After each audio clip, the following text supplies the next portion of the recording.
Samantala, inabot naman ang 15 oras bago natagpuan ang bangkay ng 12 anyos na lalaking nalunod sa Tondo, Maynila sa kasagsagan ng ulan kahapon. Itinulak daw sa ilog ang bata na hindi pala marunong lumangoy. Mon Gualvez, ikwento mo. Namamaga pa ang mga mata ni Aling Loida nang abutan siya sa morgue na yakap-yakap ang anak. Tulalang-tulala naman ang kanyang mister. Nalunod kasi ang kanyang 12 taong gulang na anak na si Justin sa Ilog del Piero habang nakikipaglaro sa mga kaibigan kahapon. Kwento na ibang bata, lumusong si Justin sa ilog para malaman kung mababaw ang tubig. Pero ang simpleng biroon ng mga bata, naging mapanganib dahil sa malakas na alon. Dito sa breakwater na to sinasabing itinulak ko muna na isang bata si Justin at dahil sa lakas ng ulan kahapon, agad tumaas at rumagas ang ilog at mabilis sa inanod ang bata. Humingi raw ng tulong mga kalaro ni Justin, pero ni isa, walang nagtangka. Nagpuntahan nga lang po sila, tapos tinignan lang po nila.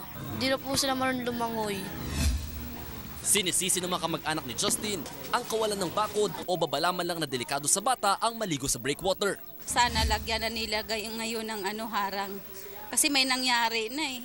Wala tayong budget na para ilagay sa bantay dyan na susweldoan natin ng 24 oras eh.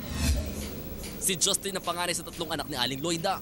Mag-birthday pa naman sana ang bata ngayong Mayo. Tanggapin na lang sa maluwang kaysa mahirapan yung anak ko, di ba? Kinuha sa amin maaga eh.